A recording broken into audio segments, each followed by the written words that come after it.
Bell and his party would make camp on the 24th floor, preparing for the next stage of their journey.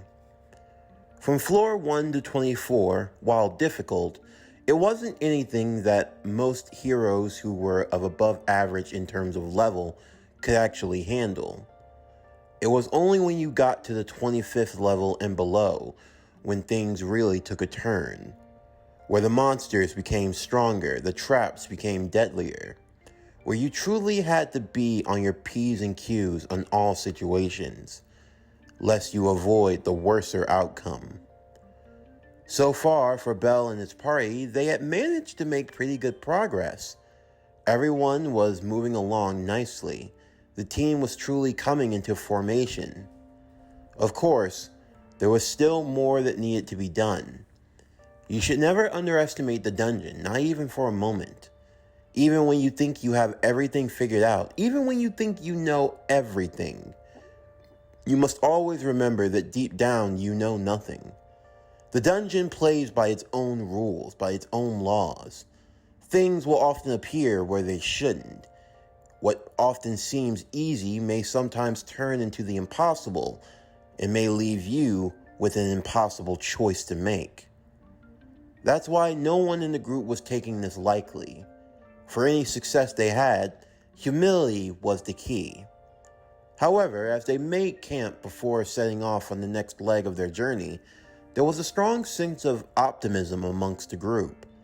Everyone was looking to Bell as the leader, the true support, as well as Lily, who was guiding them along the way, and everyone else pitching in wherever they could. But for everyone in the group, they could see that Bell had changed a lot from how he used to be. For those who knew how he once was and heard the stories of how he used to act, it was almost like this was a completely different person. It was unbelievable to some extent. But this just showed how much work Bell had put in, how much he was determined to be a better version of himself. He had worked hard using the power of Thor, and he was always gracious for it. He could have used this power, he could have lorded it over for more fame and fortune, but he had always remained who he was, and that was something admirable. Of course, as the group were enjoying their evening meal, there was talk about the recent fight that took place out in the town square, involving Bell and the god Hercules, of all people. Sure, Bell didn't win the fight, but it wasn't like anyone was going to hold that against him. He was fighting against a literal god, and not just any god, a god who was known to go toe-to-toe with the god of thunder himself in Thor.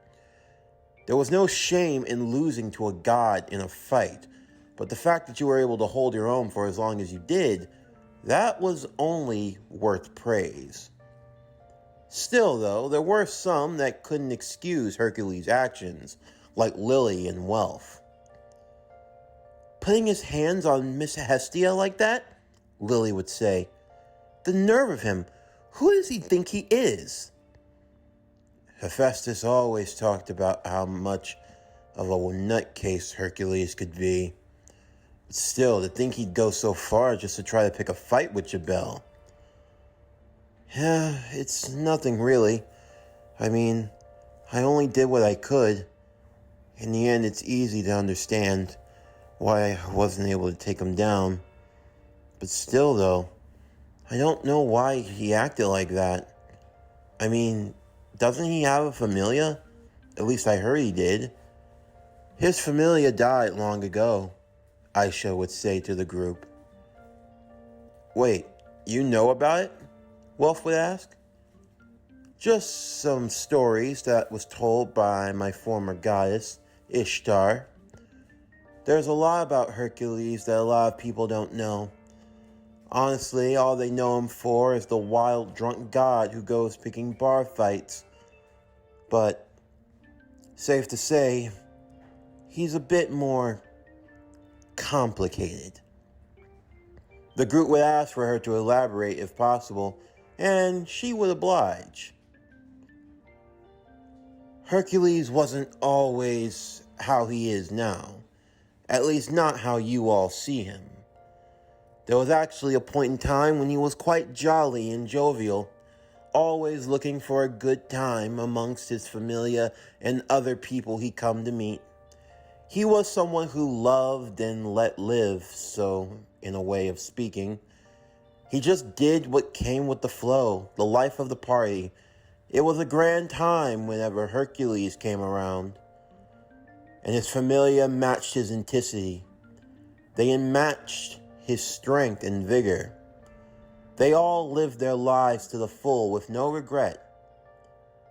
You could say that those were the good times. However, Hercules, his familia, they were sent to explore the dungeons. And when they did, bad things happened. No one knows who or what it was, but they encountered a beast of great power, so much so that there's only one name that could be given to it. It was called the Destroyer, a monster made of metal, iron, and ore, who seemed to have flames shoot from its eyes, flames that burned as if they were consuming you in the depths of hell itself. It was said that this monster known as the Destroyer, in a way of speaking, annihilated Hercules' familia. Only a few managed to escape, and even fewer were the corpses that were brought back. Hercules was outraged by this, so much so that he broke a cardinal rule. A god is not supposed to go into the dungeon. Hercules went down. He started laying waste. He killed every monster from levels 1 to 12. He did it with such ferocity, such efficiency. It took the dungeon quite a while to spawn monsters through the first 12 levels when he was done. By the time he was subdued by Thor, that was. Wait, Thor had to go and grab him out? Belle said. This is just what Ishtar told me. I have no reason to believe she's lying, so I'm assuming that this is what happened. Thor had to go into the dungeons and pull Hercules out.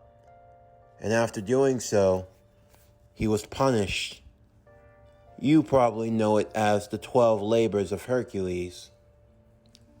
Safe to say that experience changed him. It changed how he felt about familias as a whole. The few that did survive tried to build things back up to the way they used to be, but they never could. Hercules became jaded. He became disillusioned with the idea of gods and goddesses forming their familias. Because for Hercules, he watched how everything could be taken away in an instant. And as you already know, the lifespan between that of the gods and mortals is entirely different. For a god, the time they spend with their familias, assuming that those who are within them live to a nice old age and die peacefully, it's but a brief moment. But imagine having even that taken away, and even more so being denied your vengeance. Not every god and goddess believes in the dungeon, what it stands for, if you even know what it is. What it stands for? Wolf would ask. Well, let's be honest. We all go through these dungeons every day. But what exactly are we doing it for? Money, fame, wealth, power, all of that? Sure, it comes with the territory. But what really is the purpose of the dungeon? Do any of you know that? Do any of us know the rhyme or reason why this thing was built in the first place? And even more so, do we even know why we go through it? No sane person would put their lives on the line. And for what? To explore a dungeon filled with monsters and other terrors? Things that could destroy you? You could easily live an adventurous life outside of the dungeon. And yet every day, people go in droves like sheep going to the slaughter. Hercules is just one of the few gods that felt that way, and he's made it known ever since. Whenever he comes across any starry-eyed adventurer trying to go through the dungeon, well, he crushes their dreams in every way, shape, and form. Hercules tried to make himself the litmus test, the measuring stick. He would only use a certain amount of his power, the power that he used to kill monsters from levels 1 to 12. If you couldn't manage to get past that, you had no business going in the dungeon. But over the years, he simply stopped caring. He went into a long sleep, and he's only recently woken up. Yeah, but that was just so he could pick a fight with Belle. The point still stands. Hercules is a rather complicated individual. I won't excuse his actions for putting his hands on your god, but still, in the end, he just simply does not care. It's easy to understand why, though, Belle would say. If I had to go through what he did, if I lost any of you guys, I can't say that I wouldn't be filled with vengeance in my own heart. It's probably not heroic to have those type of feelings, but still, it's not something you can just easily ignore. But I don't think it's wrong for you to have those feelings, Yamato would say. We live in a world where people like to criticize vengeance, acting as if it's wrong to seek it or to want it. But in truth, vengeance, it's necessary to some extent. You can't just display this virtuous attitude and act like nothing in this world ever gets to you at all. When you lose someone you love in such a heinous way, it's only natural to want vengeance. But still, Wolf would chime in, you can't let that vengeance overtake you. You have to use it in the right way. Otherwise, it just becomes self-destructive. Everyone would lament over this for a while, until eventually settling in for the night. Of course, there were those that still had their opinions about Hercules, and even if he had gone through such a tragedy, picking fights for no reason wasn't going to make things any better. But still, it showed just how human the gods could seem at times. So often, they often put the gods on a pedestal. They always seemed as though the gods were higher than them in every way, shape, and form. And yet the gods squabbled, they bickered, they loved, they lost, they cried, they laughed. They gave into their passions no different than the humans did on earth. And as they lived among them, sometimes it became hard to distinguish God from human. Perhaps that was why familias were formed, Belle would think, to try to bridge that gap, to show that even in spite of power, anyone could feel, anyone could love, anyone could lose. The feeling of hurt applied to everyone, even the gods. And they took it in different ways, no different than how a human would. The next day, the group would continue on in their journey as they moved to the 25th floor, known as the Water City. While making their way through and battling more monsters that came along their path, they would come across an elf adventurer known as Luvis. He was wounded and missing an arm, with vines growing around his body. It was then that a plant-like monster would follow close behind, shooting off wooden projectiles that would strike one of their members, Chigusa. She was now experiencing the same plant-like symptoms as Luvis. Belle recognized Luvis from the guild, as he explained to him what had happened. The monster they fought was known as a moss huge, and it had a particularly nasty ability when it came to infecting others with a moss or plant-like virus, if you will, that grew throughout your body till you became one with nature, so to speak. But what was even more disturbing was that this monster was doing more than just attacking adventurers. It had a purpose. It attacked adventurers and monsters alike, all to get its hands on the magic crystals. Luvis had taken some from his party, attempting to act as a distraction, to hopefully get the moss huge as far away as possible and allow those in his group a chance to make it back to the surface. Although, the chances that they could even be treated or healed was still slim to none. That left Bell with a decision to make. Everyone in the group voiced their opinion. After all, Bell always wanted to give everyone a chance to speak and to gauge how they felt before making the final choice. Some felt they should just book it straight to the surface as fast as they could to get the best medical treatment possible. But with the moss huge still running around, there was no guarantee that they'd make it back up in time, or at the very least, not all of them. Or they could stay and fight the monster. If they killed it, then maybe it would heal those that were affected by its monstrous poison. But still, there was no guarantee that that would work either. There were some in favor of leaving, some in favor of staying, but finally it came on to Bell. It was his choice to make. Bell decided that they would stay and fight against the beast, believing that was the best course of action. In doing so, they would use a few magical stones that they had themselves, using it as bait and drawing the moss huge to them. Despite their best efforts, taking it down was a lot difficult than they would have expected, even as Bell transformed Mjolnir into Stormbreaker. Bearing down the giant axe weapon, he was just barely able to cut through half of the beast's arm, allowing the others a chance to attack and stun the creature as well. Bell would charge as much of his lightning bolts as he could to surge through the beast, dragging it into the waters with him.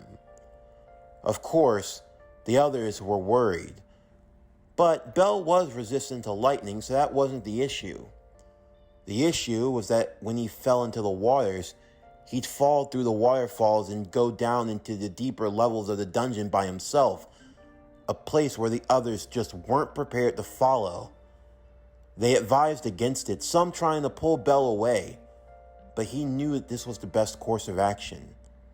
Taking Stormbreaker once again, he buried it into the monster's chest, feeling the vines and tendrils wrap around them, as he charged up as powerful of a lightning bolt as he could, incinerating the beast's chest over and over again, as they were both dragged down to the waterfalls in the depths below. Bell telling the others to regroup and stay safe as they watched them fall into the dark waters below. Of course, many of them were stunned. They couldn't even sense Bell's aura anymore, but they didn't have time to waste. They would continue making their way back up, moving hopefully to level 24, that was the safe zone. Along the way, they met a few other adventurers who had also been attacked by the moss huge, and now it was time to form camp. There were some now who were wondering if moving up to the surface was the best decision, but Lily explained that they weren't all going to go. Instead, Aisha would move on ahead of them, since she was the fastest. She would go to the guild and request a monster kill squad to help come back down and kill the moss huge, while the others would regroup as best they could, before attempting a rescue operation to get back to Bell. In the meantime, under the watery currents, Bell would become dislodged from the moss huge as they went in opposite directions until eventually he found himself arriving at another opening down on the lower floor. However, his work wasn't done yet, as multiple flying monstrous birds came swooping right at him. Using Mjolnir, it transformed into the Valkyrie shield, Bel using it for protection, as he took the dagger that he had been given just for this special mission. It was given to him by Wealth, created from unicorn horn. It was very light, but extremely durable. With the shield in one hand protecting him, he took the specially made blade and struck down many of the monstrous bird creatures that came his way. With the last horde approaching, he reached out his hand, sending out a massive strike of lightning bolt, incinerating all of the creatures in one fell swoop. He would check on his arm that had been injured in the battle, but for the most part he was alright. But still, he didn't know how far down below he had been taken. But one thing was for sure, he was definitely past level 25. For all he knew, he could have ended up in level 26, 27, or maybe a level even lower than that. He had no map and no way of guiding himself. It wasn't as simple as just flying straight up, even with Mjolnir. The dungeons were a lot more complicated than you might think. It was about finding the entrance ways. It wasn't just about trying to shoot back up straight to the surface. That would be a lot easier said than done. But for now, Bel would take hold of the little supplies he had, knowing that the next leg of his journey, the most dangerous part, had started a lot sooner than even he anticipated. But he wasn't alone, because not too far off he heard clapping. It was coming from someone. As he turned to see, it was a Zeno, a mermaid, and she seemed happy to meet him.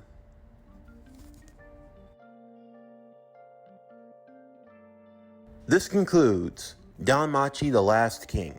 What if Cranel was Thor? Season 4, Part 2. As always, if you enjoyed today's video, then please don't forget to like, comment, subscribe, share, and hit that bell for post notifications so you can stay up to date on everything that is PowerCore Productions and Podcastings that has to come out now and in the future. Stay tuned for tomorrow's video as we'll be continuing with What If Cranel Was Thor, Season 4, Part 3. But anyway, that's going to do it for the end of today's video. I'm Javon Harrington with PowerCore Productions and Podcastings. Signing off, and I'll see you next time.